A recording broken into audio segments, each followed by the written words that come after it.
session is called to order. Please rise for the national anthem.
Please remain standing for a moment of silent prayer and meditation.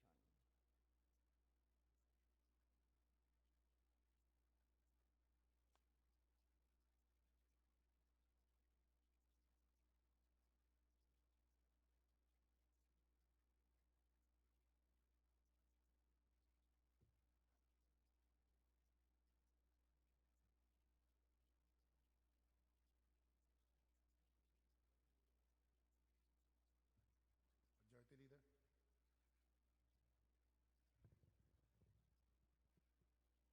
Mr. Speaker, I move that we defer the calling of the roll. There's a motion to defer. Hearing no objections, motion is carried. Mr. Speaker, I move for the deferment of the journal of the previous session. So move, Mr. Speaker. There's a motion to defer. Hearing no objection, the motion is carried.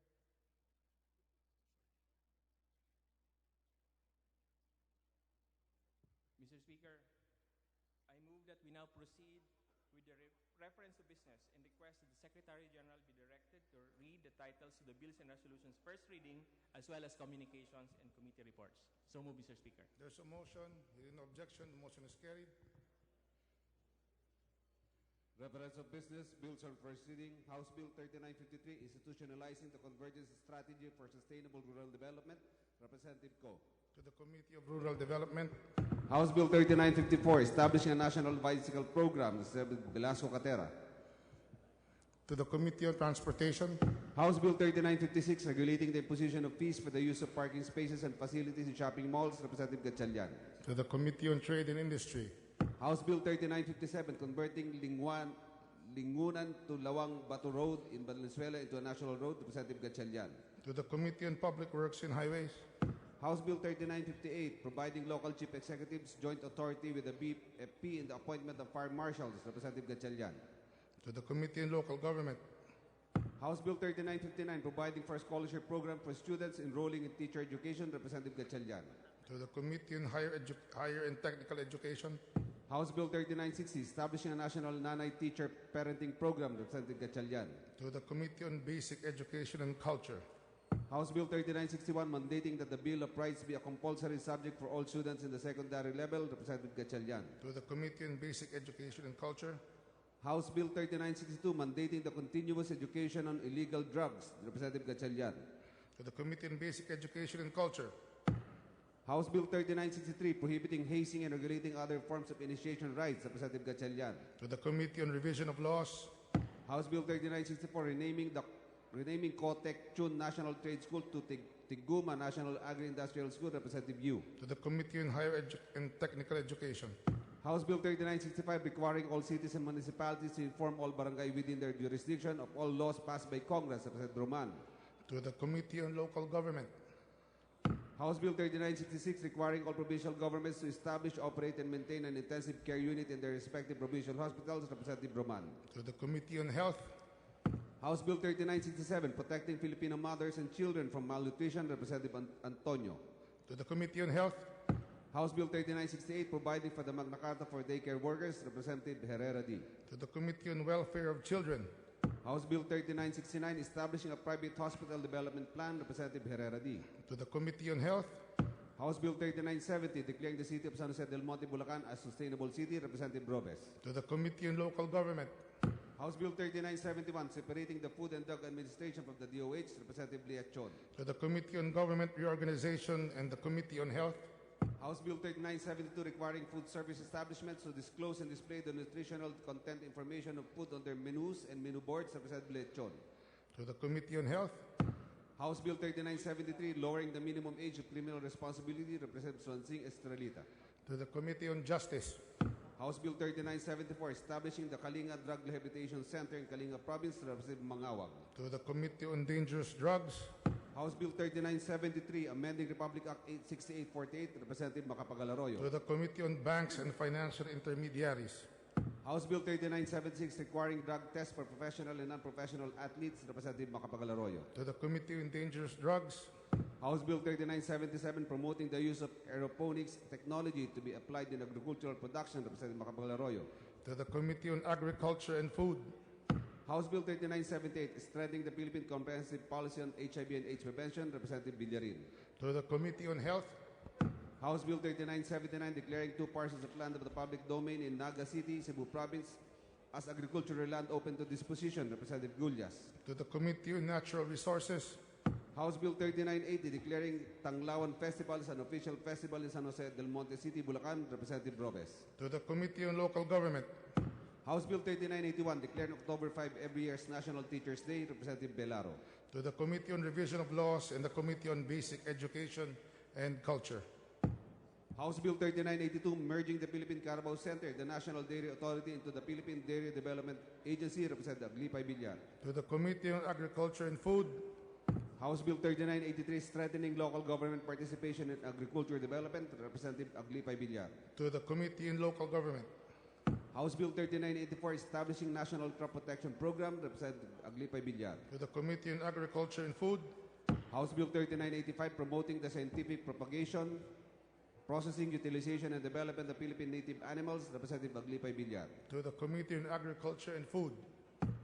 House Bill 3986, converting the LTO located in Balayan, Batangas into a regular LTO district office, Representative Ermita Buhain. To the Committee on Transportation.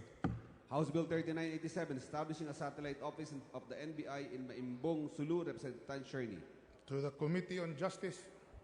House Bill 3989, instituting budget reforms to ensure the equitable distribution of funds to LGUs, Representative Almario. To the Committee on Local Government.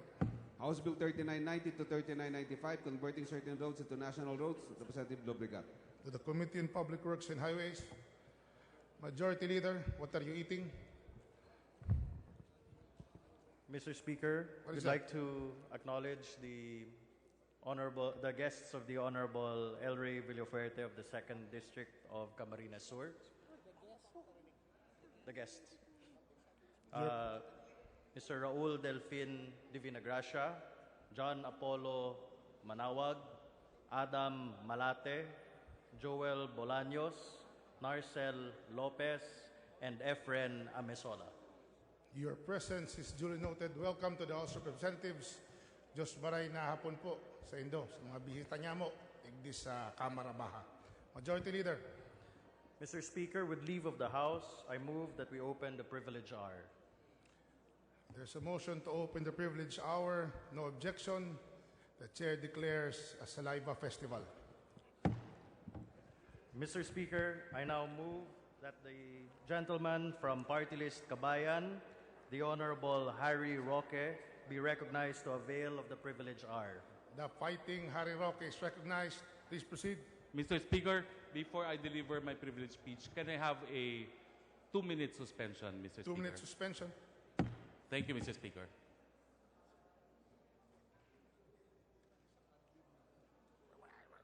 Kayo ang po rito. Ayos naman na. Hindi naman violation of the rules. Eh. Tanungin na lang niyo ako kung may hindi naintindihan.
Si ano? Hindi lang yun, out of uniform. Naka-short sleeve polo, sir. Naka-short sleeve ng barong. Oo, naloloko, out of uniform.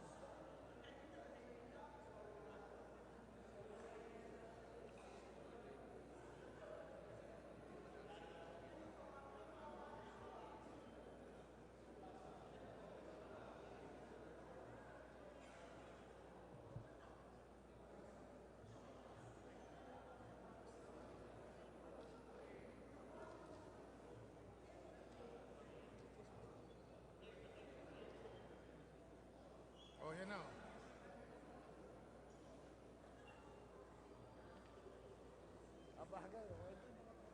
After a quick change of wardrobe, we now resume. Congressman Roque, please. Thank you, Mr. Chair. 2 years today,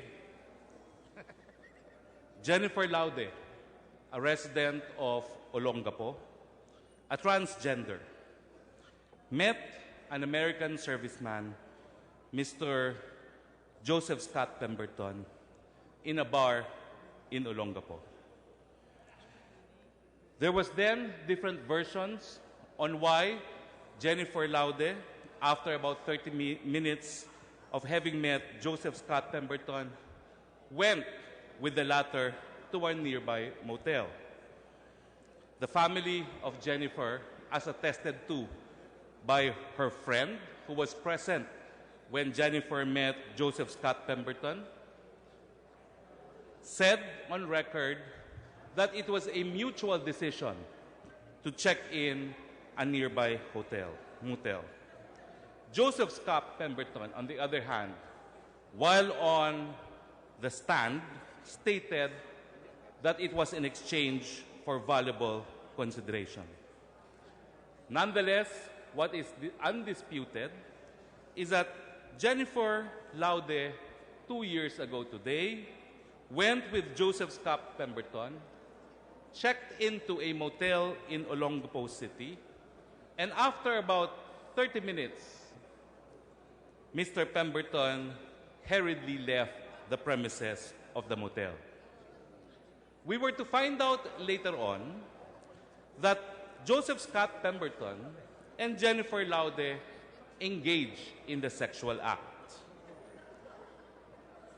Not long after initiating the sexual act, Mr. Joseph Scott Pemberton, quote, felt an organ that was not supposed to be there, end quote, which led him to lose his temper.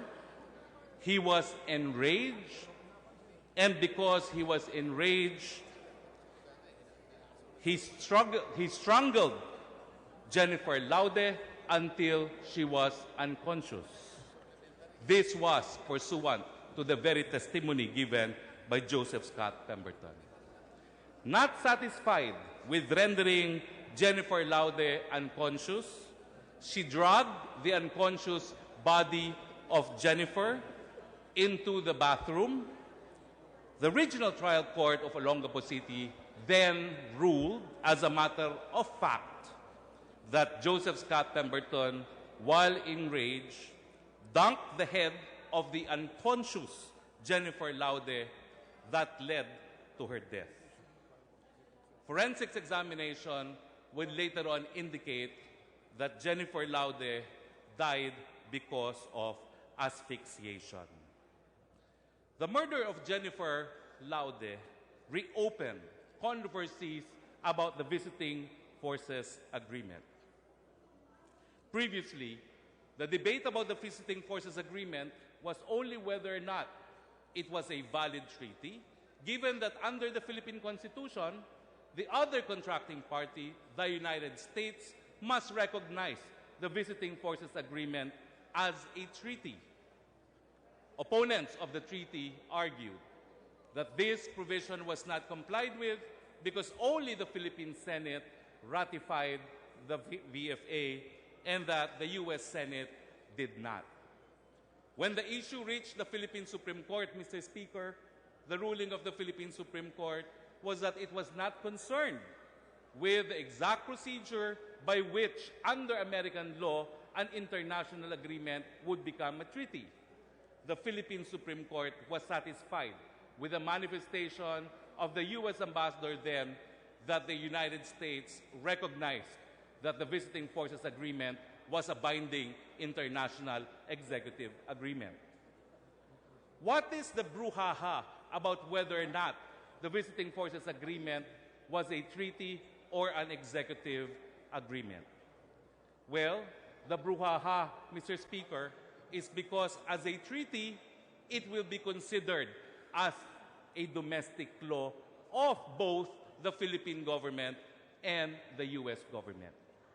The relevant portion of the Visiting Forces Agreement is a provision which states that all non-service related offenses or crimes committed by U.S. servicemen while in the Philippines because of the Visiting Forces Agreement will be under the jurisdiction of Philippine authorities.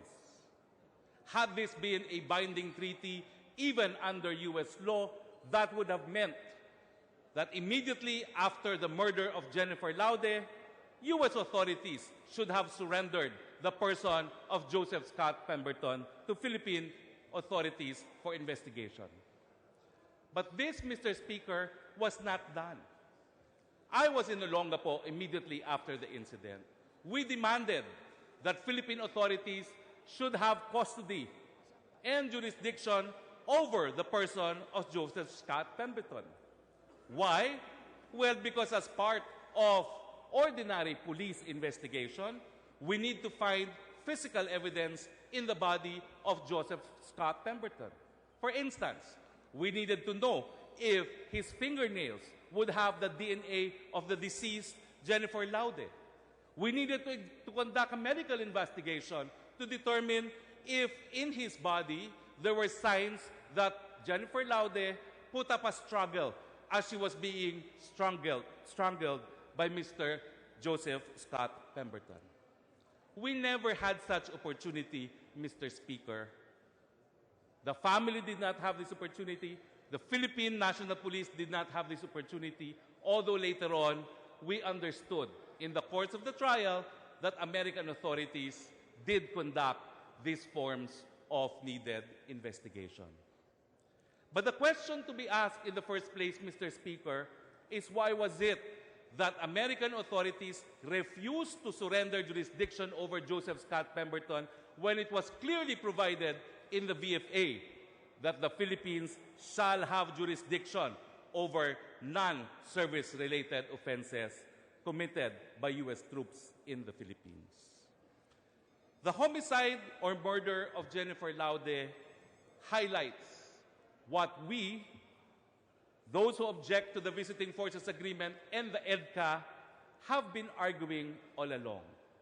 The VFA and EDCA is not pursuant to the Philippine national interest, if only because we have limited our exercise of jurisdiction, including criminal jurisdiction, as part of our national sovereignty.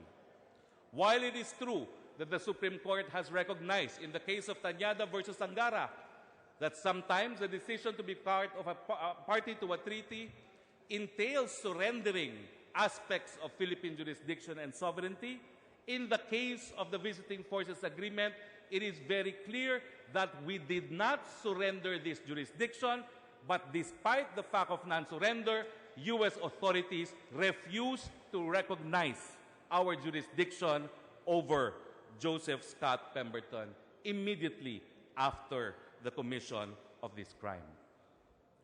Fortunately, Mr. Speaker, Joseph Scott Pemberton was found guilty not for murder, but for homicide. Until today, and deprived of the right to appeal this decision, I am baffled at why the court found Mr. Scott Pemberton guilty only of the crime of homicide. The court said there was no evidence of abuse of superior strength. The records will belie this conclusion. Joseph Scott Pemberton is a trained Marine. In fact, he was trained how to struggle a person to becoming unconscious. Not only that, as a member of the Marine, he was given a rigorous physical training prior to his admission and is required to conduct regular physical exercises to continue to become part of the U.S. Marine. The court did not find cruelty. Mr. Speaker, the same court that did not find cruelty concluded that after Jennifer Laude was rendered unconscious because she was strangled by Joseph Scott Pemberton, her head was dunked at the toilet bowl. Toilet bowl is not normally where you place the head of a human being. The fact that you dunk the head of a human being into a toilet bowl is cruelty. If that is not cruelty, I do not know what cruelty is. Highlighted by the fact, Mr. Speaker, that there was hardly any need to dunk the head of Jennifer Laude into the toilet bowl, given that at that point, she was already unconscious. It is ironic that only Joseph Scott Pemberton has the opportunity to appeal. But nonetheless, there are other disturbing conclusions made by the court. For instance, despite having found Pemberton guilty of homicide, he was only sentenced to an imprisonment from 6 years to 10 years. Given the fact that he was detained for a year during the trial, effectively, that would mean that he would only be imprisoned for 5 to 10 more years. It is equivalent to a slap in the wrist, given that Jennifer Laude was not just killed, she bore no less than 40 physical marks of physical abuse before she was rendered unconscious and before her head was dunked at the toilet bowl. Surely, he deserved at least the penalty of life imprisonment. But equally intriguing is the reason why the court only imposed the penalty of 6 years up to 10 years. According to the court, the fact that Joseph Scott Pemberton was surprised to find an organ that was not supposed to be there was enough reason for him to lose control over his temper. And the court recognized this to be a mitigating circumstance. How do I feel about this conclusion? Well, Mr. Speaker, this is a very dangerous conclusion, especially for the LGBT. It basically tells individuals, bigoted individuals against members of the LGBT, it gives them the right to act violently when they find that a person apparently is a member of the LGBT community, and they can hence cite the case of Joseph Scott Pemberton as a precedent that the anger arising from discovery that a person is of a member of the LGBT community may be taken as a mitigating circumstance. Likewise, Mr. Speaker, the very light penalty imposed on him was because of the mitigating circumstance of intoxication. Mr. Speaker, a person was killed brutally, and yet he was not given the full penalty provided by law because they considered his state of drunkenness as a mitigating circumstance. What message are we sending, therefore, to bigoted individuals who will turn to alcohol in order to be drunk? When they commit crimes, they will not be meted the full penalty provided by law because the intoxication and their bigotry will be considered as mitigating circumstances. I have said it once, and I say it again. The death of Jennifer Laude was not just a loss to the Laude family. Her death was a personification of the death of Philippine sovereignty. Moreover, her death was also a death for the aspirations of members of the LGBT community to be recognized as equals, to be treated with respect despite their sexual preference. Fortunately, Mr. Speaker, Jennifer Laude might just be the last victim of the VFA and the EDCA. While the President himself has said that he is not ready to abrogate the Visiting Forces Agreement and the EDCA, he has nonetheless said that this year's military exercise involving the Philippine and the U.S. Marines may well be the last military exercise. Of course, putting an end to this military exercise will ensure that there will be no more Jennifer Laudes, that there will be no more Nicoles in the future. In the first place, Nicole and Jennifer Laude would not have been victims of U.S. servicemen if not because of the VFA, which enabled the presence of these U.S. servicemen in Philippine territory. And while the President has not yet said that he is ready to abrogate the VFA and EDCA, the question is, why should he not? The VFA provides that the Philippines and the U.S., pursuant to their treaty undertaking under the Mutual Defense Treaty, to always be in a state of preparedness, must conduct regular military exercises. But who benefits from these military exercises, Mr. Speaker? To begin with, is it not a fact that it is Filipino soldiers that have been engaged in an armed conflict already described as the longest insurgency in the whole world? If battle experience is what is important in a military exercise, Mr. Speaker, it is the Americans that will benefit from the joint military exercises. They will benefit from the war, from the battle experience of Philippine soldiers. They also say that the VFA is important because we need to modernize our armed forces. My question, Mr. Speaker, is that the Visiting Forces Agreement has been around for almost 20 years, and I did not see the armed forces of the Philippines modernized despite the lapse of this 20-year period. But, Mr. Speaker, if I find no further relevance in the VFA, I find EDCA completely worrisome. To begin with, the Expanded Defense Cooperation Agreement that was entered into by a mere executive agreement, although by a mere executive agreement and was not even concurred in by the Senate, does not contemplate ordinary war games. It actually contemplates the stationing of U.S. troops and facilities in Philippine military bases subject to the full control of American authorities. In other words, it goes beyond the holding of military exercises.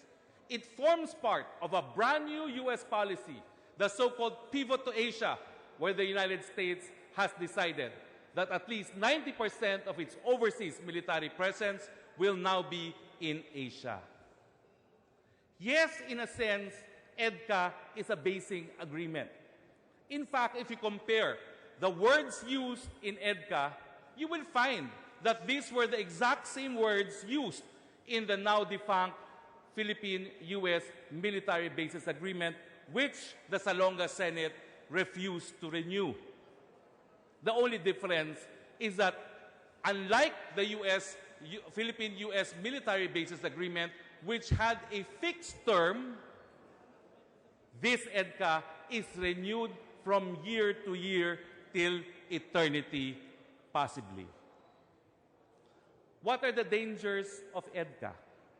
We have seen very clearly, Mr. Speaker, that there is a difference between Philippine national interests and American national interests. Even in the West Philippine controversy, the United States has made its position very clear. We do not take sides in the ongoing territorial dispute. The American concern is only freedom of navigation in the West Philippine Sea. In other words, even if the Chinese were to occupy all the islands that are currently under the occupation of the Philippines, the Americans could not care less, provided that China will not consider the West Philippine Sea as part of its national territory. Secondly, it is very clear too that the American interest is at odds with Chinese interests for reasons other than the West Philippine Sea. Perhaps the greatest danger of EDCA, Mr. Speaker, is given this divergence of national interest between the Philippines and the United States, and given the worsening posturing between the United States and China, the EDCA, in case of full-blown armed conflict between the United States and China, will make the Philippines yet their battleground. Mabuti po sana kung ang paggamit ng dahas ay dahil po protektahan tayo ng mga Amerikano pag linusob ang ating mga isla ng China. Pero hindi nga po ito mangyayari dahil paulit-ulit po na sinasabi ng bansang Amerika. Wala silang pakialam sa pag-aagawang teritoryo sa West Philippine Sea. And it is for this reason, Mr. Speaker, that despite the Mutual Defense Treaty, the Americans did not lift a finger when China took away Mischief Reef and recently Scarborough from our possession. Mr. Speaker, it is for this reason that I am hoping that President Duterte will walk his talk about an independent foreign policy. It is true that in this very august chamber of Congress, I have taken this podium to denounce extralegal killings happening under the administration of President Duterte. But let it be very clear now that as far as the President's independent foreign policy is concerned, I can only support him in this regard. He is the first president in my mind that has advocated this independent foreign policy. And although we may object to his language, the reality is that his pronouncements indicate that he is trying a new approach, and that is closer ties with the People's Republic of China to resolve the very thorny issue of fishing in the Scarborough Shoal. If you will remember, Mr. Speaker, we have no choice but to engage with China precisely because the decision of the Arbitral Tribunal is both Philippine and Chinese fishermen have established and recognized fishing rights in the Scarborough Shoal. How do you convince China to allow Philippine fishermen to fish in the Scarborough Shoal if you do not develop friendly relations with China? Having said that, Mr. Speaker, perhaps the President should be more careful with his language. Perhaps the President should also make it clear that in the pursuit of this independent national foreign policy, we do not need to make enemies out of our old allies. But let me go back to Jennifer Laude. We celebrate the second anniversary of Jennifer's homicide. Thankful that there is now a change in our foreign policy. Mr. Speaker, if I were to itemize our travails as we investigated and prosecuted the case against Joseph Scott Pemberton, I will require 2 days by way of my privileged speech. It was very clear, Mr. Speaker, from the very onset, that even public officials were involved in the Jennifer Laude not to accord justice to the family or to the Filipino people, but to please the Americans for whatever reasons they may have. I am happy to note that 2 years after her murder, perhaps her death was not for naught. I'm hoping that the Filipinos have learned that only the Filipinos can promote the national interest. I'm hoping that because of the painful experience of Jennifer Laude, more Filipinos will zealously guard Philippine sovereignty and Philippine jurisdiction. Wherever Jennifer may be today, I'm also pleased that her death at least started a public discussion on the right to privacy by members of the LGBT. I am pleased to recall that Jennifer's gender did not become an issue as far as the Filipino public was concerned. What they were concerned with was the murder of their fellow Filipino. They were not concerned that she was a transgender. And it is for these reasons, Mr. Speaker, that I submit that Jennifer did not die for naught. Thank you, Mr. Speaker. Good evening. Thank you, Honorable Roque. Just to lend clarity to your privileged speech, may we just have a confirmation if indeed the Honorable Roque served as counsel for the family of Jennifer Laude? Yes, Your Honor. Ako, pursuant to Article 6, Section 17 of the Constitution, I stood as a private prosecutor in the murder case of Joseph Scott Pemberton. Thank you very much. Majority Leader? Mr. Speaker, I move that we refer the speech of the Honorable Harry Roque to the Committee on Rules for its appropriate action. There's a motion to refer. Chair hears no objection. The motion is carried.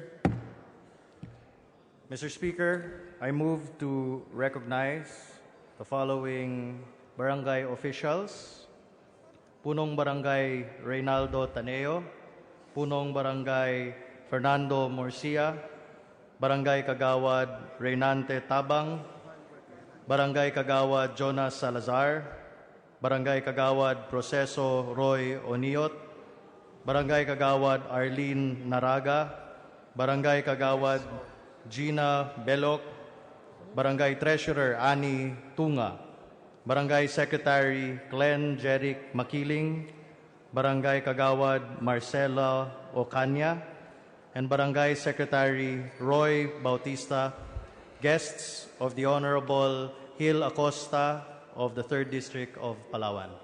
Your presence is duly noted. Welcome to the House of Representatives. Pagdasal ho natin na pirmahan na yung pag-postpone ng ating eleksyon for barangay. Dahil alam ko lahat ho kayo ngayong bisita natin barangay officials, biti na ho kung talagang matutuloy ba o hindi. Majority Leader. Mr. Speaker, I move that we recognize the following members and officers of the Sangguniang Bayan ng Basud, Camarines Norte: Councilor Marilyn Flores, Councilor Norma Zamudio, Councilor Edgardo Morales, Councilor Bricio Bugagaw Jr., the Honorable Rosalie Lopez and Mrs. Manuelita Guillermo, guests of the Honorable Mirasol Panotes of the 2nd District of Camarines Norte. The aforementioned officials, your presence noted. Magandang hapon ho. Kayo ho yung bayang katabi ho ng distrito ko. Majority Leader. Mr. Speaker,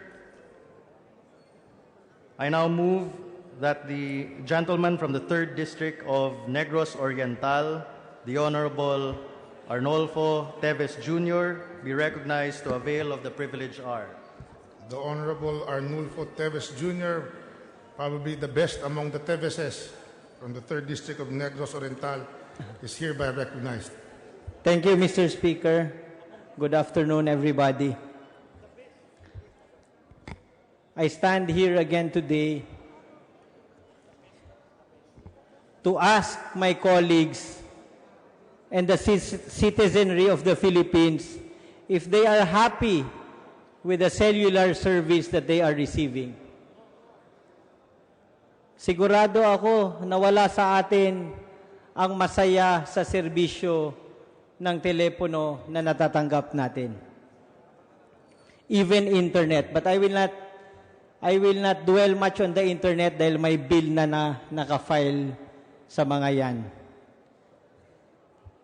Ang tingin ko dito, before that, halos araw-araw na lang dropped calls. Sa smart na cellphone ko, first 2 na dial ko, parating call failed. Ang tanong, yung drop call ba at call failed, may bayad na ba yun? Kung may bayad yun, luging-lugi tayong lahat. Lalo na yung mahihirap natin na mga kapatid. Also, I would like to ask, kumusta yung buwis na binabayaran nila with regards to drop calls, failed calls, late messages, at yung mga load na nananakaw? Marami akong naririnig, nag-load ng 200, isang tawag lang, ubos na yung load nila. Wala naman yatang tawag sa Pilipinas na umaabot ng 200, isang tawag. Anyways, ang tingin ko dito, para tong traffic Ang dami ng subscriber, ang konti ng linya na dinadaanan. Bale, kulang yung infrastructure sa number of subscribers. Sa laki ng kinikita ng mga telcos, tingin ko hindi nila binabalik sa kung saan nila dapat ibalik, which is the cellular infrastructure, which they ought to improve parallel with the number of subscribers that they are accepting. Madalas nanonood ako ng show ni Ted Filon sa DCMM. Parating, pag may ini-interview siya, napuputol yung tawag nila ng resource person. Pati si Ted Filon nagrereklamo. Pati presidente natin nagrereklamo na sa poor quality service of these telcos. One time, nung nandito yung DICT, sinabi nila na ang galing ng cellular service sa Vietnam, pinapatakbo ng gobyerno. In fact, during that hearing or briefing, Congressman Harry Roque suggested na walain na lang yung private providers. Sabi ko, andyan na yan sila, i-retain na lang natin, bakit hindi natin gawing third player ang ating gobyerno? When I said that, nagulat ako na yung secretary natin sa DIST, agad-agad sinabi niya, hindi pwede yan dahil malulugi daw yung gobyerno. I do not see the point, Mr. Chairman. Kumita yung 2 private players, walang rason na hindi kikita ang pangatlong player. We have 100 million subscribers.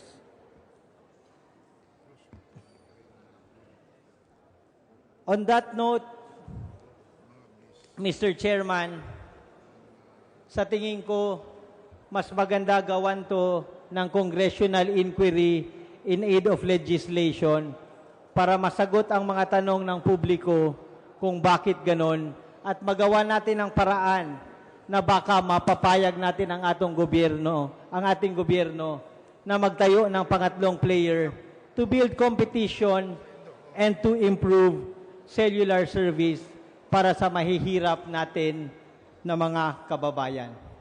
Kawawa, mahirap na nga na ninanakawan pa ng load. Again, tingnan natin doon ang mabuti at sa tingin ko, magiging masaya ang ating mga kapatid sa buong bansa kung magawa natin ang paraan dito sa Kongreso na maimbestigahan at malagyan ng third player to improve cellular and internet service. That's all, Mr. Speaker. Majority Leader. Mr. Speaker, I move that we recognize the Honorable Winnie Castelo of the 2nd District of Quezon City for his interpellation. Representative Costello is recognized. Thank you very much, Mr. Speaker. Would the distinguished representative from Negros allow himself to be interpellated by this representative? By Mr. all Speaker? means, Mr. Speaker. Thank you very much, Mr. Privileged Speaker. In behalf of the millions of telecoms that are now suffering from the low performance that they have been doing in the country right now, may I know, Mr. Privileged Speaker, the legislative remedy that you have in mind to give justice to the millions of consumers now suffering from the slow internet and the poor telecoms that the country is now experiencing? I think it would be best to file a resolution to call them for an investigation in aid of legislation. Mr. Speaker. Is the privileged speaker ready with all the data that he has gathered to support these very serious allegations? Yes, Mr. Speaker. Would the privileged speaker know offhand the rationale or the reason on the slow internet and the poor telecoms industry we are now experiencing right now? Mr. Speaker, one of the reasons is oversubscription and under-par cellular infrastructure. In the papers that I have read, they have mentioned the lack of cellular sites. And according to the telecom companies, it would be premised on the approval of the LGUs. Would you believe that, Mr. Privileged Speaker? Sa tingin ko, simple lang yan eh. Kung ayaw, maraming dahilan. Kung gusto, may paraan. Would you know the capital expenditures that these telecoms have rolled out as to the numbers that they have already prepared so that in the hope that the telecoms will be improving? I am not sure of the numbers, Mr. Speaker, but sigurado ako na kayang-kaya nila mag-improve ng cellular infrastructure dahil sigurado ako na malaki yung kinikita nila dahil sa nalalaman ko, ang dami ng kita nila na nalagay nila sa ibang negosyo. In addition to that, sa tingin ko, kahit yung gobyerno pa natin ang magpatayo ng pangatlong service provider, I'm sure nakikita din yung pangatlong service provider, Mr. Speaker. Is the privileged speaker of the opinion that a third player, not necessarily from the private sector, from the government, I think that is the direction of the privileged speaker, would help and assist to improve the telecom industry of our country right now? Surely, Mr. Speaker, it would improve. As always, ang kompetisyon parating nakakaganda ng produkto na nilalabas ng competitors. Would the privileged speaker know the income, the revenue that these two giant telecommunications earned in the last 3 or 2 years? Hindi ako sigurado sa numbers, but again, even without having specific numbers, kitang-kita natin na sa laki ng kinikita nila, nakaka-invest pa nga sila sa ibang negosyo other than just the telecom. Nakakapasok silang power, mining, mga malls, at kung ano-ano pa na ibang negosyo na napasok nila dahil sa kinita nila sa kanilang telco business. With that, Mr. Privileged Speaker, I would, Mr. Speaker, this representation would like to congratulate the representative from Negros, Congressman Teves, for taking the cudgels of the millions of the suffering consumers with respect to the telecoms. And I hope that his journey to improve the internet as well as the cell phones would come into fruition sapagkat naghihirap na po ang ating taong bayan. Maraming salamat, Mr. Privileged Speaker. Thank you very much, Mr. Speaker. Thank you very much. Before we proceed, may the Chair make a suggestion to the Honorable Teves that instead of filing a inquiry in aid of legislation, gatid na lang kayo ng hearing sa franchise dahil yung prangkisa ng isa sa mga major players ng ating telecoms or cell phone providers is up for renewal. I think would that be the best place for you to get the answers. That I will you do that, Mr. Speaker, but still I would file the resolution dahil maraming committee ito na dapat isama pati sa Metro Manila Development dahil ang dami sa ating subscribers galing sa Metro Manila. Thank you very much, Majority Leader. Mr. Speaker, I move that we recognize the Honorable Edward Maceda from the 4th District of Manila for his interpellation. Honorable Edward Maceda is recognized. Thank you. Thank you, Mr. Speaker. I'd like to make a short manifestation, but maybe a few short questions to Congressman Teves, if he will allow. Yeah, anytime. Yung bang cellphone na ginagamit nyo, smart ba yan o Globe? Smart tsaka Globe. Yung poor reception, bad signal, parehas. Pareho lang silang dalawa eh. Sa Smart, madalas call failed. Sa Globe, madalas drop call. Drop call sa Globe, call fail sa smart. Sa mga anak ko na naka-Globe, ninanakaw daw yung load nila. Meron pang ninanakaw ng load. Come again? Meron ninanakaw ang load. Yung pagkatatawag ka, dapat may 10 piso ka pa, biglang zero na yung balance mo. Minsan, 200 na load, isang tawag lang, ubos na. Well, the reason I'm asking the gentleman is because I'd like to give an example of one of my constituents wherein he is using both Smart and Globe. In this one example, the 4 problems of bad service like bad signal, poor reception, dropped call, at yung kinakain yung load. Sa isang example na to, makikita mo yung 4 na problema lumabas.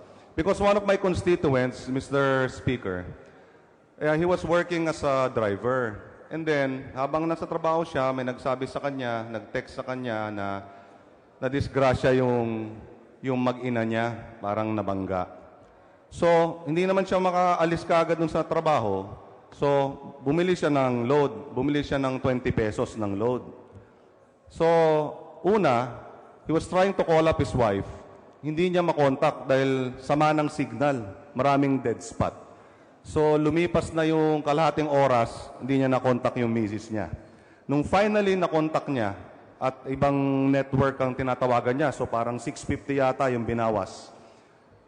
20 seconds into the conversation, di na nila maintindihan yung isa't isa because of poor reception. Yun yung ikalawa. So napilitan siyang patayin yung phone. So ang natira na lang doon sa binili niyang 20 pesos, 13.50. Ngayon, sabi niyang ganun, susubok siya ulit tumawag dahil meron pa siyang 13.50. So tumawag siya ulit. Nung nakausap na niya yung misis niya at nalaman na nandoon sa orthopedic, 20 seconds pa lang, naputol na. So parang drop call. So ang natira na lang sa kanya, 7 pesos.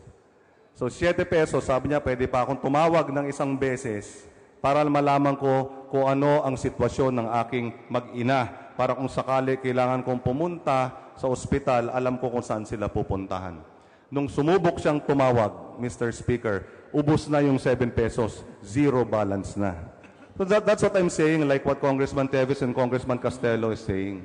In that one example, they have bad signal, poor reception, dropped calls, and kinakain yung load. And it was the reason why my constituent wasn't able to attend immediately to his ailing wife and daughter. So eventually, after 4 hours pa siya, nakarating doon sa orthopedic. But what I'm trying to say is I commend what Congressman Teves said, that although Smart as a corporation or Globe or any of the telcos have to take care of their stockholders, at the end of the day, they have to take care of the stakeholders because they are public utilities imbued with public interest. And who are the stakeholders? The stakeholders are the Filipino people. The Filipino people na gumagamit ng kanilang mga serbisyo. So at the end of the day, I was able to talk to some of them in some hearings, and they promised, nagbigay po sila ng pangako, they gave us their word that will better their service. They should, Mr. Speaker, because when 25 years ago, 30 years ago, nung binigyan sila ng prangkisa nitong kongreso na ito, Ang sabi, they would provide state-of-the-art technology and improvement when it comes to telecommunications. Even Justice Tinga, who was then a congressman, said that that was the promise of the telcos. And I don't see anything state-of-the-art in dropped calls. There's nothing state-of-the-art in bad reception. There's nothing state-of-the-art in poor signal. And there's nothing state-of-the-art pag kinakain ang iyong load. So, Mr. Speaker, I hope that the telcos who have promised to better their service, to, at the end of the day, to serve the stakeholders, not only the stockholders, to serve the Filipino people, the millions and millions of Filipino people who are using them. Because sa ngayon po, Mr. Speaker, it's part and parcel of daily life. Yung sinasabi ko sa yung constituent na driver, every week, pag nag-uusap sila ng kanyang pamilya sa hapagkainan, mag-aalat sila ng pera para pambili ng mantika, pambili ng mga grocery. Nag-aalat na rin sila ng pera para sa load. Kasi it's become part and parcel of our daily lives. Kahit po dun sa investigasyon sa New Bilibid Prison, sinabi doon na kung walang cellphone, walang drug trade. So it has become part and parcel of our daily life. So it is incumbent upon the telcos to make sure that they provide better state-of-the-art service to the Filipino people so that we will not be prejudiced in our day-to-day existence. So I commend Congressman Teves. Thank you. Majority Leader. Mr. Speaker, I move to recognize the Honorable Eric Pineda, One Pacman Party List for his interpellation. So moved, Honorable Mr. Pineda Speaker. is recognized. Thank you, Mr. Speaker. I would like to request the honorable gentleman from the 3rd District of Negros if he is willing to be interpellated. Yeah, surely, Mr. Speaker. Mr. Speaker, the normal or the reasoning right now of the telcos why it's very difficult for them to put up the cell sites is because of the bureaucratic red tape of the government, that it requires 25 permits just so that they can install a cell site.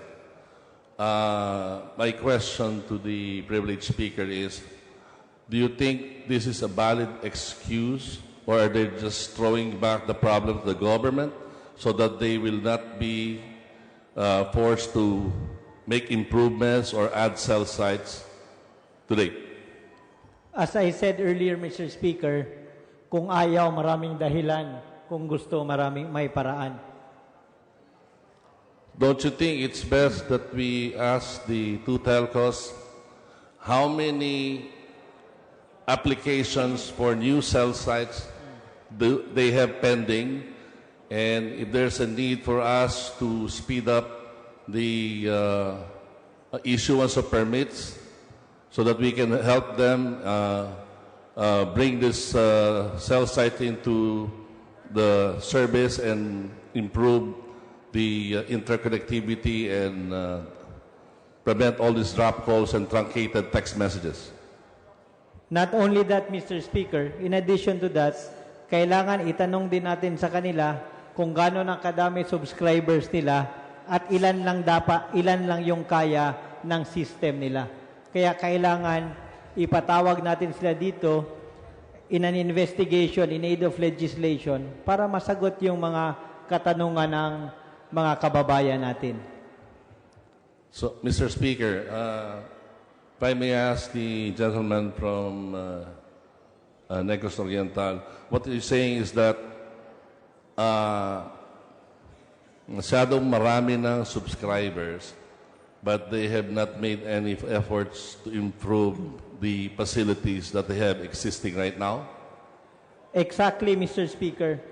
Sa tingin ko, it's an oversubscription problem and an underspending on their cellular infrastructure. In addition to that, kailangan rin to sila ipatawag sa Ways and Means Committee dahil hindi ko na alam kung tama yung buwis na binabayaran nila, especially sa mga messages na hindi dumadating na nabayaran, sa mga tawag na na-drop at failed calls na nababayaran din ng subscriber. That would be all, Mr. Speaker. I would also like to take this opportunity to express my gratitude to the gentleman from the 3rd District of Negros Oriental for taking the fight of the consumers against these two telcos for their bad services. That's all, Mr. Speaker. Thank you, Mr. Speaker. Majority Leader. Mr. Speaker, the next member of the House to avail of the privileged hour is the gentle lady from Bagong Henerasyon Party List, the Honorable Bernadette Herrera D. So moved, Mr. Speaker. Would you not For like- interpellation, sorry, Mr. Speaker. Interpellation. Congresswoman Herrera is recognized. Maraming salamat, Mr. Speaker. Will the gentleman from Negros yield to a few Yes, questions? sure. Unang-una, gusto ko magpasalamat sa iyo for bringing this up dahil talagang isa to sa mga bumabagabag sa atin. Naniniwala ka ba, because diniscuss mo yung tukol sa drop calls kanina, na it's high time na magpasa tayo ng isang batas na per pulse billing na imbis na per minute, dapat per 6 seconds para masiguro na kahit nagda-drop calls, hindi tayo kaagad na-charge. That will be a remedy and it may be a solution, pero para sa akin mas importante talaga na maimbestigahan at matingnan natin na ang viability, which I am sure which is very viable, that we put up a third player and make it the government if possible. Ano po ang opinion nyo nung tayo'y nag-meeting, binanggit ni DICT Secretary na dalawa lang yung choices natin regarding dun sa nilet go na yung binili ng Globe and Smart from San Miguel. It's either we investigate it or ipagamit para lumawak ang signal sa buong bansa. Ano sa tingin mo ang dapat gawin ng DICT or ang mas tamang gawin? Gamitin ito o imbestigahan muna ang pagiging legal ng transaksyon na to? You know, other than the transaction, in that meeting, nagulat ako bakit kaagad-agad sarado yung utak ng ating DICT Secretary sa proposal ko na magbukas ng pangatlong player. To me, feeling ko lang parang nagdedepensa siya sa dalawang player. Sorry to say, but that's how I really felt. That he wanted the two players to stay and not wanted to have the third player. So siguro isa to sa maaaring tignan natin at maging topic din sana ng investigasyon na meron tayo.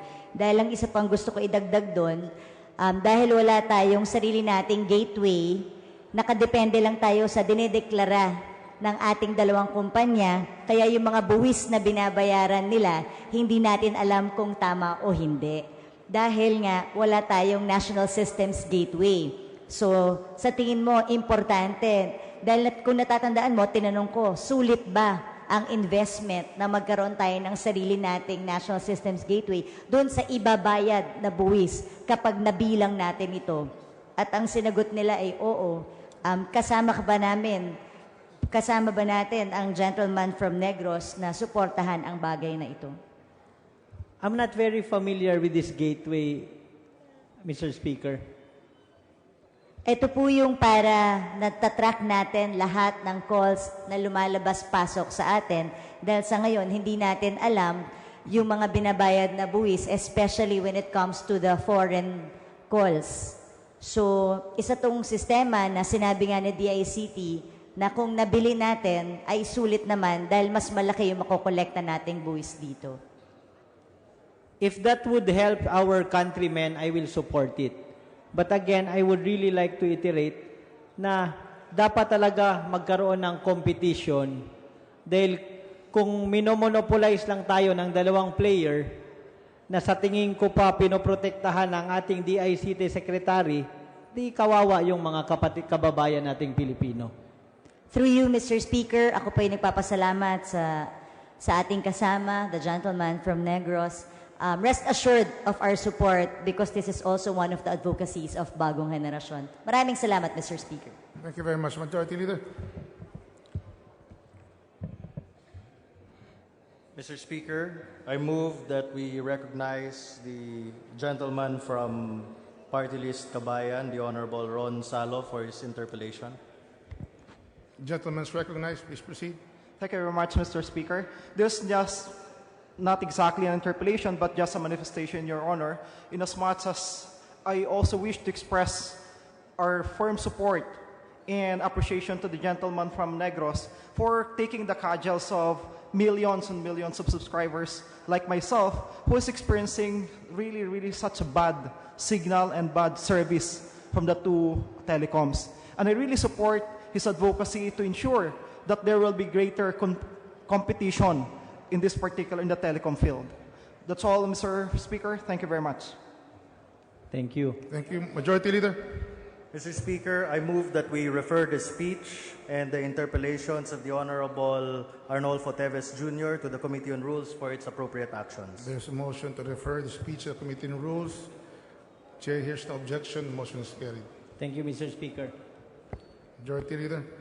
Mr. Speaker, I move that we recognize the following guests of the House of Representatives: Boonlert Tichaya of Thailand, Alija Daphne Santiago of the Philippines, Stephanie Niemer of the United States of America, Yuri Fukuda of Japan, Mika Irene Reyes of the Philippines, Francis Sinya Molina of the Philippines, Jovelyn Gonzaga of the Philippines, Kim Fajardo of the Philippines, Ekaterina Krivets of Russia, Linda Windy Morales of Puerto Rico, Jenilyn Reyes of the Philippines, Rachel Ann Dakis of the Philippines, Yevgenia Nyukhalova of Ukraine, Lindsay Stauser of the United States of America, players of the Philippine Superliga, F2 Logistics Manila, as well as their coaching staff, Mr. Moro Branislav of Serbia, Mr. Shun Takahashi of Japan, Mr. Emilio Reyes Jr. of the Philippines,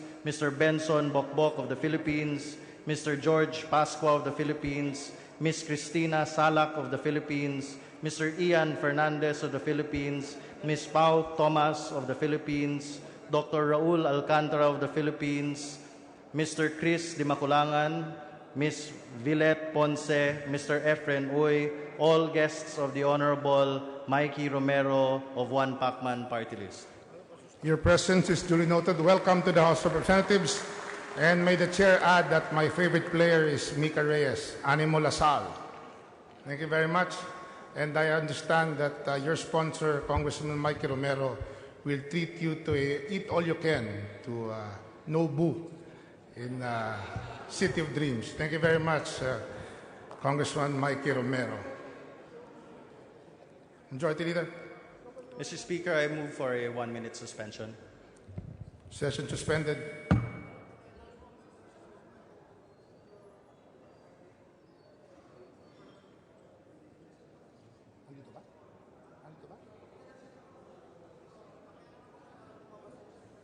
Pupunta rin doon. Okay. We ask the members to please, they're invited to go to the floor right now to be a part of the awarding ceremony for our U.S. Ambassador, Philip Goldberg. Award of the Golden Mace.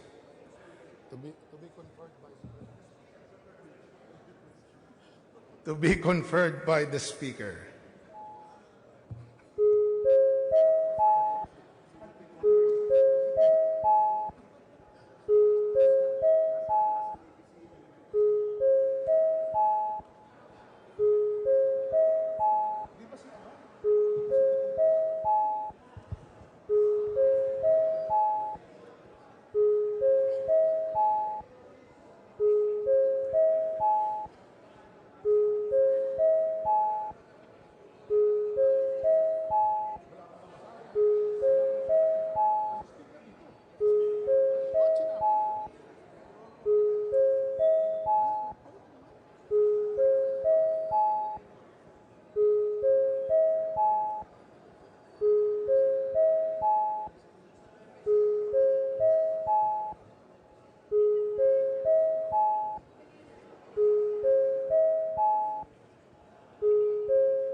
Session resumed.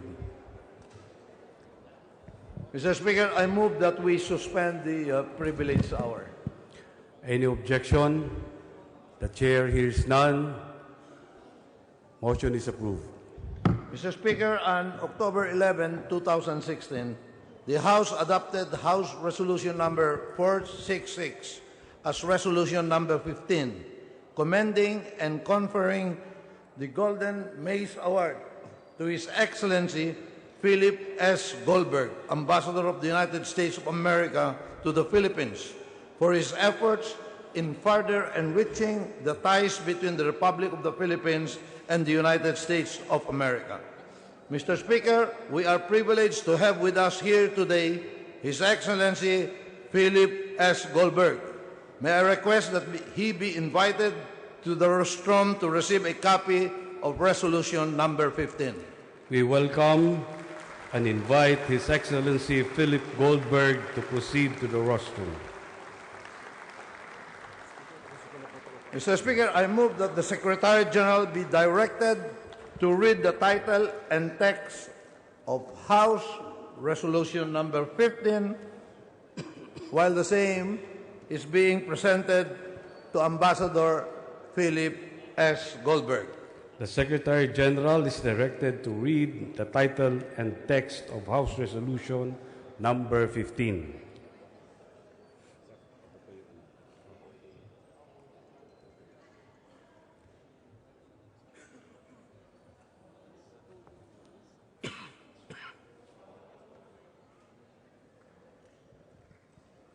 Resolution number 15, resolution commending and conferring the Golden Mace Award to His Excellency Philip S. Goldberg, Ambassador of the United States of America to the Philippines, for his efforts in further enriching the ties between the Republic of the Philippines and the United States of America. Whereas Ambassador Philip S. Goldberg, with extensive experience as career minister in the U.S. Senior Foreign Service, was sworn in as Ambassador to the Philippines on November 21, 2013. Whereas upon his arrival in Manila, he rushed immediately to Tacloban and Palo Leyte, which were heavily hit by Typhoon Yolanda, to help deal with the impact of Typhoon Yolanda, which was the reason that his confirmation was expedited by the United States Senate. Whereas his diplomatic mission to the Philippines focused on bilateral cooperation, particularly on humanitarian assistance and security matters. Whereas under his ambassadorship to the Philippines, the Enhanced Defense Cooperation Agreement between the Philippines and the United States of America was signed, and it provided for enhanced humanitarian assistance and disaster response capabilities aside from the military modernization which our country needs. Whereas these efforts and contributions to the Philippines, especially the humanitarian assistance, which further enhance the ties and friendship of the Philippines and the United States of America, deserve our commendation. Now, therefore, be it resolved by the House of Representatives to commend and confer the Golden Mace Award to His Excellency Philip S. Goldberg, Ambassador of the United States of America to the Philippines, for his efforts in further enriching the ties between the Republic of the Philippines and the United States of America. Adopted October 11, 2016.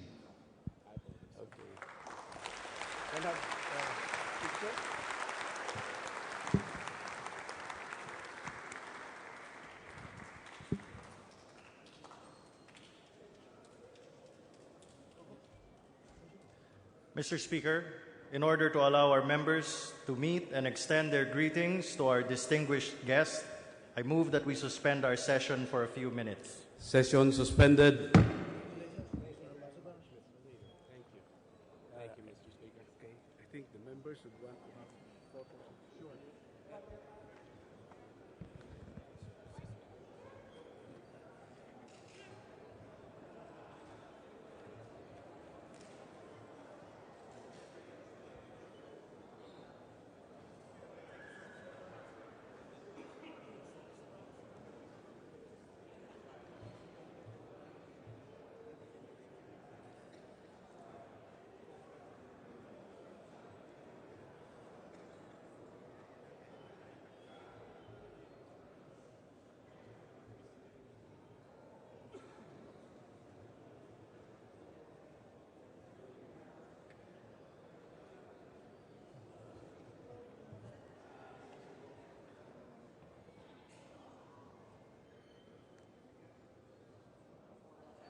Announcement, please. Attention for announcement. We are in receipt of a certification by the President certifying the General Appropriations Bill as an urgent measure. So pursuant to that certification, we will vote on third and final reading the General Appropriations Bill on Wednesday. So please be around to vote on third and final reading. Thank you.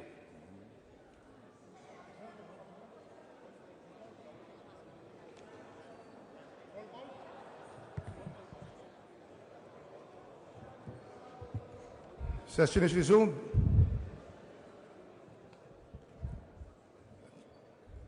Majority Leader.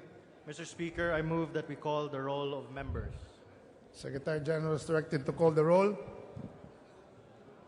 Roll call of members, honorable representatives. Abad, Abaya, Abayon, Abillanosa, Abu, Abueg, Acharon, Acop, Acosta, Acosta Alba, Adjong, Advincula, Agaraw, Agabaw, Aglipay Bilyar, Akbar, Albano, Alcala, Alejano, Almario, Almonte, Alonte Nagiat, Alvarez Franz, Alvarez Mercedes, Alvarez Pantaleon, Amante, Amatong, Andaya, Angara Castillo, Antonino, Antonio, Aragones, Arbison, Arcillas, Arenas, Atienza, Aumentado, Bagaw, Bagaching, Bagilat, Banal, Barbers, Barsaga, Batawil, Batucabe, Bautista Bandigan, Belaro, Belmonte Feliciano, Belmonte Jose Christopher, Belmonte Ricardo, Benitez, Bernos, Bertiz, Biason, Billones, Biron, Bulilla, Bondok, Bordado, Bravo Anthony, Bravo Marabida, Brosas, Bulot Bigtang, Cagas, Calderon, Calix Rubiano, Caminero, Campos, Canama, Cari, Casilaw, Castelo, Caso France, Caso Fredinil, Catamco, Cayetano, Celeste, Serapica, Cerilles, Chavez, Chipeco, Coanco, Colliantes, Cortés, Cortuna, Casalan, Crisólogo, Cuba, Cuaresma, Cueva, Dalipe, Dalog, Daza, De Jesus, De Venecia, De Vera, Defensor, Del Mar, Del Rosario, De Losa Montalia, Dimaporo Abdullah, Dimaporo Khalid, Duwabit, Durano, Di, Ilago, Enverga, Erice, Erigel, Ermita Buain, Escudero, Espina, Espino, Estrella, Eusebio, Evardone, Fariñas, Fernando, Ferrer Juliet, Ferrer Luis, Ferriol, Floirendo, Flores, Fortuno, Fentebelia, Garbin, Garcia Gwendolyn, Garcia Jose, Garcia Albano, Gary Richard, Gary Sharon, Gasataya, Gatchalian, Heron, Guana Cristina, Gomark, Gomez, Gonzaga, Gonzales Alexandria, Gonzales Aurelio Dong, Gonzales Fernando, Goriseta, Gullias, Hernandez, Herrera D, Hoffer, Halusos, Javier, Ko, Konghun, Labad-Labad, Lacson, Lagman, Lanete, Laugan, Lasatin, Liachon, Lee, Lim Kay Chong, Lobrigat, Lopez Benhur, Lopez Carlo, Lopez Manuel, Loyola, Pacapagalaroyo, Maceda, Madrona, Malapitan, Manalo, Mangawang, Mangododato Suarto, Mangododato Sajid, Marcoleta, Marcos, Mariño, Marquez, Martinez, Matugas, Miliana, Mending, Mercado, Mirasol, Montoro, Nava, Nieto, Noel, Nograles Jericho, Nograles Carlo, Nolasco, Núñez Maliñaon, Waminal, Ocampo, Olivares, Ong Edwin, Ong Henry, Ortega Pablo, Ortega Vini, Pacquiao, Paduano, Palma, Pancho, Panganiban, Panotes, Papandayan, Pichay, Pimentel, Pineda, Plaza, Primicia Sagabas, Kimbo, Radasa, Ramiresato, Ramos, Relampagos, Revilla, Roapuno, Robes, Rocamora, Rodriguez Isidro, Rodriguez Maximo, Roman, Romero, Romualdez, Romualdo, Roque Hari, Roque Rogelio, Sakdalan, Sagarbaria, Sahali, Salceda, Salimbangon, Salo, Salon, Sambar, Sandoval, Santos Recto, Sarmiento Cesar, Sarmiento Edgar, Savillano, Sema, Xiao, Silverio, Singson, Swansea Estrelita, Swansea Horacio, Suarez, Si Alvarado, Tambunting, Tan Angelina, Tan Milagrosa, Tan Shirley, Tejada, Teves, Chanco, Ting, Tino, Tolentino, Treñas, Tugna, Tupas, Turabi Nataman, T, Umali, Unabia, Ungab, Unico, Uy Juliet, Uy Rolando, Uy Barreta, Vargas, Vargas Alfonso, Vilarde, Velasco, Velasco Catera,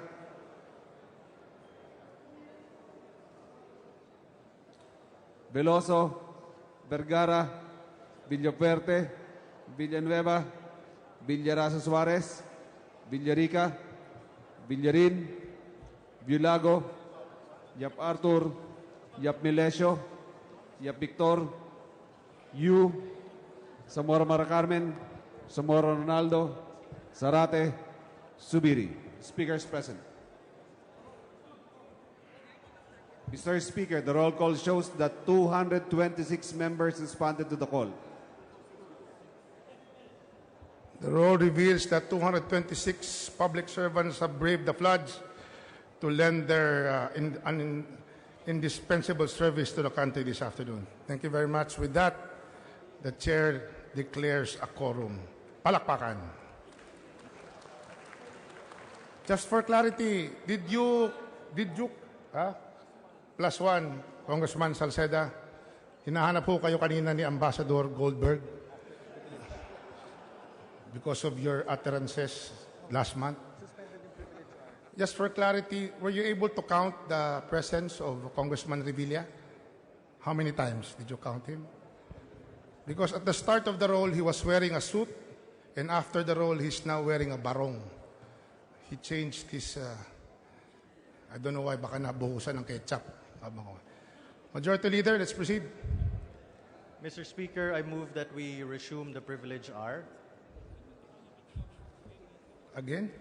We resume the privilege hour. There's a motion to resume with the privilege hour. Unfortunately, there are no objection. Motion is carried. Let's proceed with the privilege hour.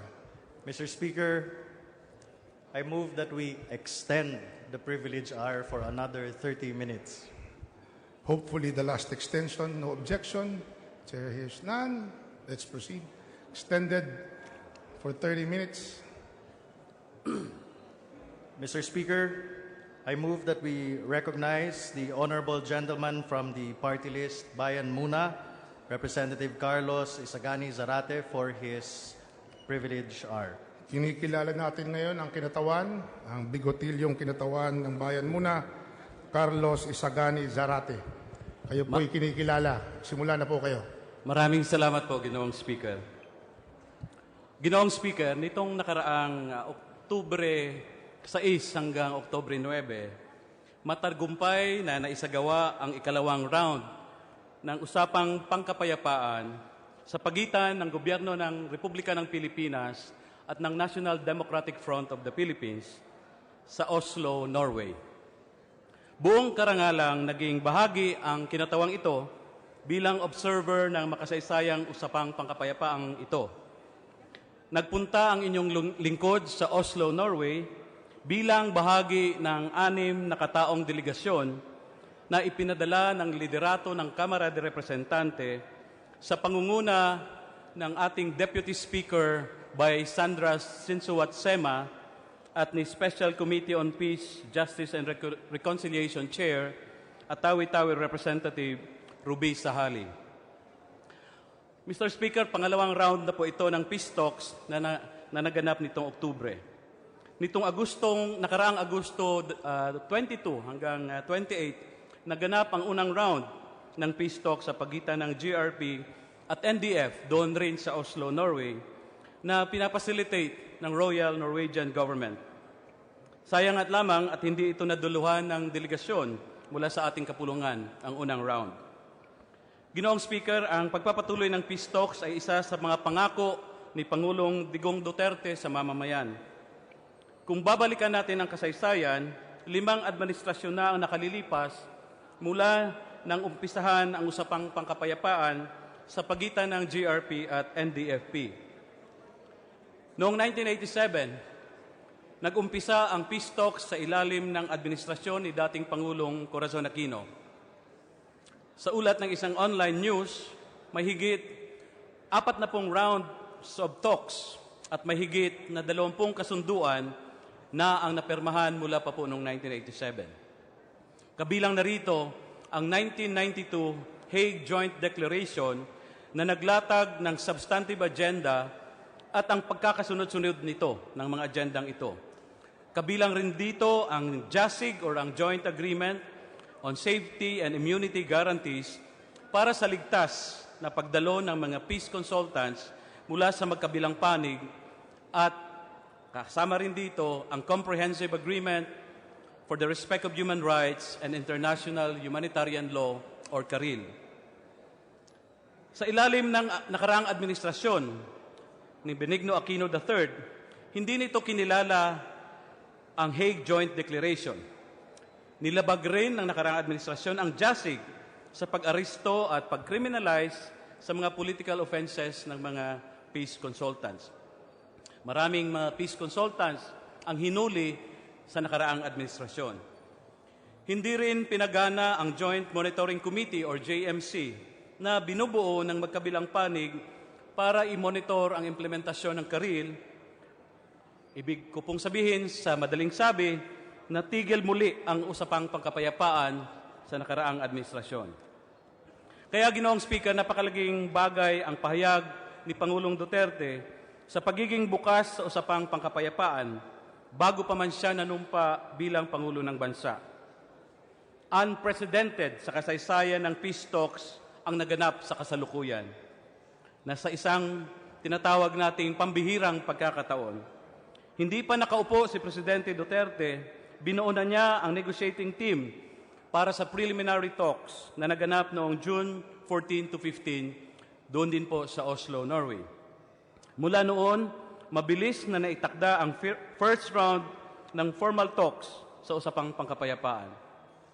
Batay ho sa ulat ng GRP at NDF panel nitong Agosto, matagumpay ang first round of peace talks dahil nagkaroon ng pagkakaisa ang magkabilang panig sa pag-affirm sa mga naunang kasunduan sa usaping pangkapayapaan, ang pag-reconstitute sa listahan ng JASIG at ang pag-revitalize ng Joint Monitoring Committee at ang pagpapabilis ng prosesong pangkapayapaan. Sa unang round din ng peace talks, nagbigay ng commitment ang GRP sa pagpapalaya ng mga detenidong politikal, lalo na ang mga detenidong may sakit at matatanda. Meron ding rekomendasyon kay Pangulong Digong Duterte na maglabas ng amnesty proclamation para sa mga detenidong politikal at ang pagkakaroon ng indefinite ceasefire ng magkabilang panig. Nitong nakaraang linggo, Ginoong Speaker, signifikante ang mga napag-usapan sa second round of peace talks. Naging tampok ang pagpapalaya sa mga detenidong politikal at amnesty proclamation, ang mga pulong ng mga reciprocal working committees at ang pagsisikap na bumuo ng bilateral ceasefire at naitakda rin ang next round sa January 17 sa isang neutral na lugar. Ano ang kabuluhan ng peace talks para sa ating mamamayan, Ginoong Speaker? Ano ang mapapala sa mga kasunduang napirmahan na ng dalawang panig? Nitong nakaraang round of peace talks, nagkasundo ang magkapilang panig sa tinatawag na framework or balangkas para sa socio-economic reforms. Napagkasundoan rin ang outline or framework para sa political and constitutional reforms at ang panghuli, nagkaroon din ng outline para sa end of hostilities and disposition of forces. Bagamat nagkaroon ng delay na isaayos ang framework ng socio-economic reforms, nagpalitan ng draft at nagtakda ng time frame para pag-usapan ang mga specifics na laman ng mga naturang drafts. Mahalaga, Ginoong Speaker, ang socio-economic reforms dahil dito pag-uusapan ang mga hakbang na dapat gawin para harapin ang kahirapan na siyang ugat ng halos 5 dekada ng armadong tunggalian o labanan sa ating bansa. Dito pag-uusapan ang solusyon sa problema ng ating mga magsasaka, manggagawa, ng ating mga urban poor at iba pang mahihirap na sektor ng lipunan. Dito rin sa socio-economic reforms, pag-uusapan ang inaasahang outcome para mapabuti ang kalagayan ng ating mga mamamayan, lalong-lalo na ang ating mga mahihirap na mamamayan. Kung magtutuloy-tuloy hanggang sa implementasyon, malaki ang magiging impact o epekto nito sa kabuhayan ng ating mga kababayan. Magiging malaking challenge nga lamang, Ginoong Speaker, ang inaasahang pagpapalaya sa mga detenidong politikal sang-ayon sa Karil na nauna nang napirmahan noong 1998 at inaffirm nitong dalawang joint statement nitong mga nakaraang buwan. Umaasa ang magkabilang panig na sa lalong madaling panahon ay mapipirmahan na ni Pangulong Digong Duterte ang executive order para sa isang general amnesty na magiging katanggap-tanggap sa magkabilang panig. Kapag nailabas na ito, papasok na ang ating papel dahil ayon sa ating saligang batas, ang isang amnesty proclamation ng Presidente ay nangangailangan ng concurrence ng Congress. Ginoong Speaker, sa maikling panahon na panunungkulan ni Pangulong Digong, Bago lang niya na daanan ang kanyang 100 araw sa panunungkulan, malayo na ang iniusad ng ating usaping pangkapayapaan. May mga ilang gusot, totoo, at inaasahan natin sa mga darating na araw, marami pang gusot na kailangang pangingibabawan sa paglarga ng usaping pangkapayapaan. There are a lot of differences na kailangang harapin, lalo na kapag pinag-uusapan ang laman ng mga substantive agenda gaya ng socio-economic reforms, political and constitutional reforms. Pero, Ginoong Speaker, nakakahawa ang optimismo ng mga kalahok sa peace talks. Magmula man sa gobyerno ng Pilipinas, ang ating peace panel, at maging sa kabilang panig, ang National Democratic Front. Kung makita ho natin kung gaano kainit ang kanilang mga pagpapalitan ng mga puntos at kung gaano naman silang madaling nagkakasundo, ito po talaga ay nagbibigay sa atin ng optimism.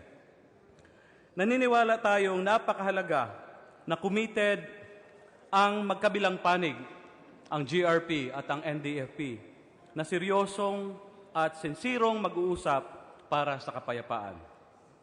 Political will, mutual trust, goodwill, and understanding. Ito po yung 4 na elemento at tayo ay naniniwalang ito ang mga kailangan para mapagkaisa ang dalawang panig, makabuo ng mga kasunduan at maipagpatuloy ang usapang pangkapayapaan sa harap ng mga balakid. Sa ating karanasan, muli nating napatunayan na hindi madali ang usapang pangkapayapaan. Tunay nga, Ginoong Speaker, na wala namang shortcut sa kalinaw, walang shortcut sa peace, at walang shortcut sa kapayapaan. Ginoong Speaker, ang aking pananawagan sa ngayon sa ating mga kapwa mambabatas, magiging mapanuri sana tayo, magiging bukas ang ating isipan kagaya ng mga miyembro ng negotiating panel on both sides, the GRP and NDFP. At suportahan nating mga mambabatas ang usapang pangkapayapaan. Sa partikular, Ginoong Speaker, inaanyayahan ko kayong suportahan ang mga panukalang resolusyon at batas ng representasyong ito sa pagpapatuloy ng peace talks at pagpapalaya ng mga detinidong politikal at sa pagkakaroon ng general amnesty. Usapang pangkapayapaan, kapayapaan, kalinaw, pagbabago, ito ang nais ni Pangulong Digong Duterte at ito rin ang nais ng ating mga kababayan. Kaya ito ay mas mahalaga, Ginoong Speaker, dahil ito ang kapayapaan, ang pananawagan at kahingian ng mamamayang ating pinaglilingkuran. Maraming salamat po, maganda at mapayapang hapon po sa ating lahat. Thank you, Congressman Zarate. Majority Leader. Mr. Speaker, I move that we refer the privileged speech of the Honorable Zarate to the Committee on Rules for its appropriate actions. There's a motion to refer the speech to the Committee on Rules. Hearing no objection, the motion is carried. Majority Leader. Mr. Speaker, I move that we recognize the Honorable Olga Ko of the 2nd District of Masbate to avail of the privilege hour. The Honorable Olga Ko is recognized.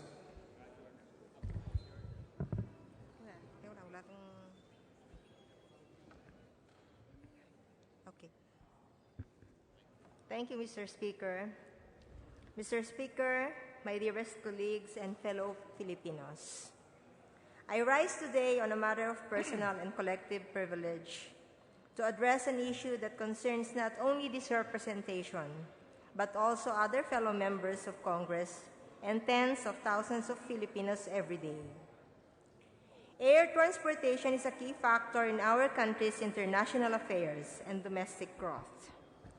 The Philippines is an archipelagic state, and that makes air travel the fastest way to meet other Filipinos, to build business partnerships, and to boost the Philippine tourism sector.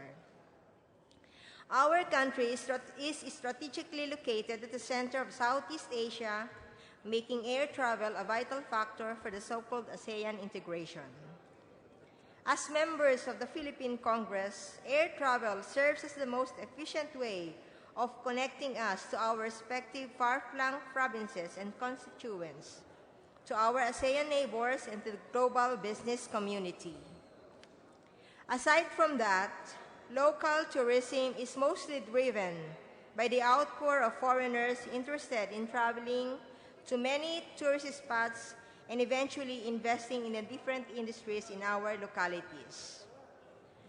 Continuous trade of goods and services, as well as investments brought about by prospective international clients, directly promote to the overall economy of our nation, and as such, air travel is now considered the catalyst for the growth of our provinces, of our regions, and of our country. As promising as it is, there is an occurring problem that hampers air travel. Being a long-time regular passenger myself to our Pailan province of Masbate, I have seen how the number of airline passengers have increased in our province and also to other provinces of the country. This is good because this is a sign of growth and a sign of strong potential for the provincial economies and tourism activities. With the surge in local passengers, the airfare should have gone down, but I have observed that the airfares being charged us in Masbate remains very high. As a congresswoman of an island province, I need to go home to my constituents on unscheduled dates, especially if there are important meetings or occasions. So in other words, I cannot schedule my flights. I am surprised that the prices in our air travel has not gone down. Compare that to other provinces. I spend around 7,000 pesos for one-way air travel to our island province.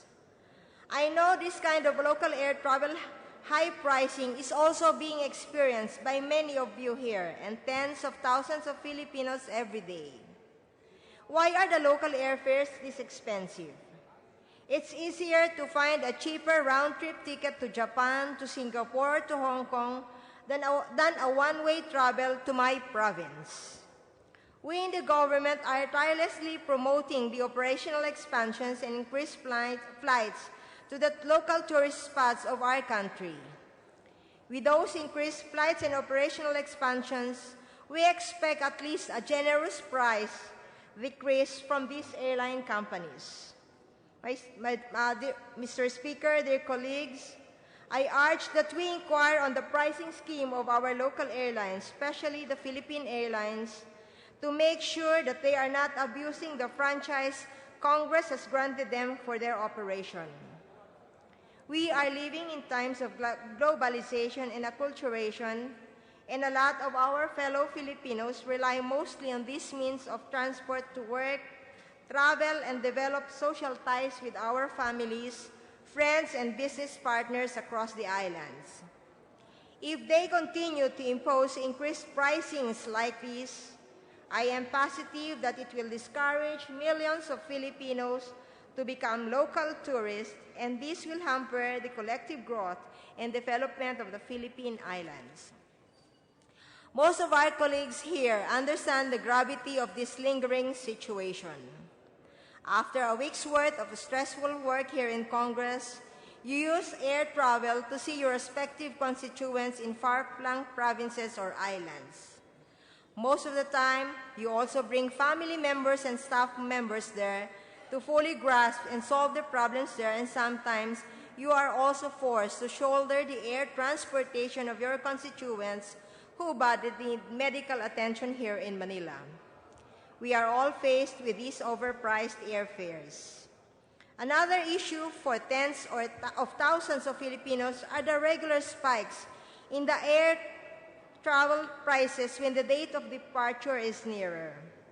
Sometimes the spikes are by the thousands for every day or half day upon nearing the date of air travel. When the airline has a few remaining vacant seats and suddenly before the flight, we buy those seats and make them fly with a full cabin Therefore, the airline must be very happy because we made them earn more money by getting their service. If not for these last-minute passengers, they would have flown with the same flight expenses but with fewer passengers. Therefore, they are fortunate to have the last-minute passengers because they contribute to their full success in terms of flight and income. Bakit nila minamahala ng todo ang flight yung mga late passengers naman ang papakyaw ng binibenta nila? The common saying in this modern age is, the world is getting smaller. This is because more and more humans are able to travel across the world because of cheaper airfares. Here in our country, the common saying is, the gap between the rich and the poor is getting bigger, meaning the few rich people are able to make so much money from the bigger poor population of the country by overpricing the services of the industries they own. By the overpricing of one vital industry service, the air travel, these big airlines are not only making our constituents their cash cow, they are also limiting the chance for personal, social, and economic growth of tens of millions of Filipinos. They are limiting the potential of the local tourism industry, and they are disabling the catalyst for the growth of our nation. If these companies would still not adhere to our collective desire to urge for the lowering of their prices for unreasonable arguments such as airfare technicalities, we should revoke their legislative franchises. This grant of franchise is a privilege, and such a privilege, when abused solely for selfish gains at the expense of the Filipino people, must be revoked and be given to other blossoming airline companies that need our support for them to fully serve the Filipino people. Sa inyo pong tulong, Mr. Speaker, fellow representatives, pababain po natin ang presyo ng panghimpapawid na pagbiyahe ng masang Pilipino. Maraming salamat po. Thank you very much, Congresswoman Ko. Majority Leader, please. Mr. Speaker, we move to refer the speech of the Honorable Ko to the Committee on Rules for its appropriate action. There's a motion to refer the speech to the Committee on Rules. Chair hears no objection. Motion is carried. Majority Leader. Mr. Speaker, we move to terminate the privilege R. There's a motion to terminate the privilege R. Chair hears no objection. The motion is carried. Mr. Speaker, in accordance with our rules governing inquiries in aid of legislation, I move that we refer the following resolutions to the appropriate committees. House Resolution... Majority Leader, just to satisfy my curiosity, what is the difference between a referral, which is read by the Secretary General, as compared to a referral read by the Majority Leader? Is there any difference? Is there a preference to any... Or is it the same? It has the same effect. Why the difference in treatment?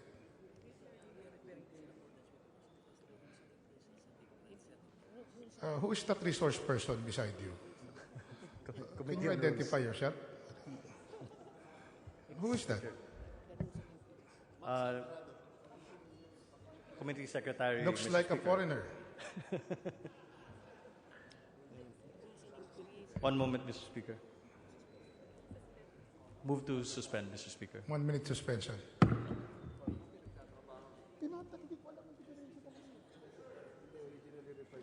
Alam mo pala yung sagot, di mo sabihin sa akin.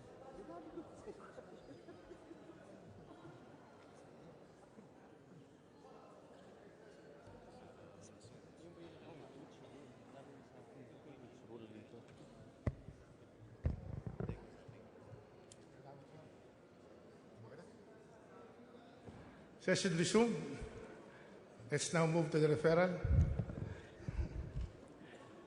Tanong lang. Mr. Proceed, Speaker, we'd like to refer the following resolutions to the appropriate committees. House Resolution number 351 to the Committee on Ecology. House Resolution number 392 to the Special Committee on Globalization and WTO. House Resolution number 396 to the Committee on Overseas Workers Affairs.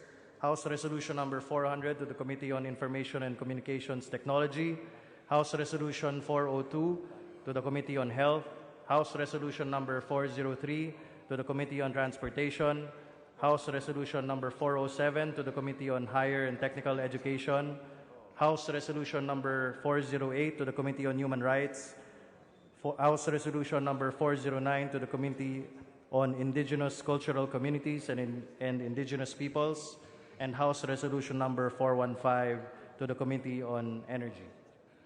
There's a motion to refer the aforementioned House resolutions to the aforementioned committees. Are there any objections to the referral? Hearing no objection, the motion is carried. I asked that question, Majority Leader, because in this particular sequence, I only get to bang the gavel once. In the first system, each and every House resolution, I get to bang it.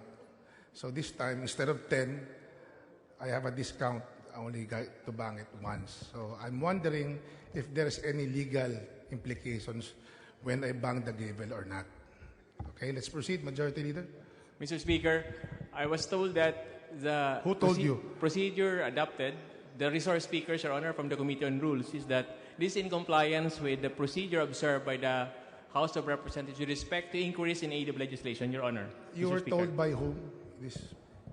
And as verified, Your Honor, by the rules of the House of Representatives with respect to inquiries in aid of legislation, Your Honor, Mr. Speaker. Thank you very much for that candid answer. Majority Leader? Mr. Speaker, I move that we adjourn session until October 17, 2016 at 4 o'clock p.m. Mr. Speaker, Your Honor. Though I hate to say goodbye, but this seems to be the end. The session is adjourned.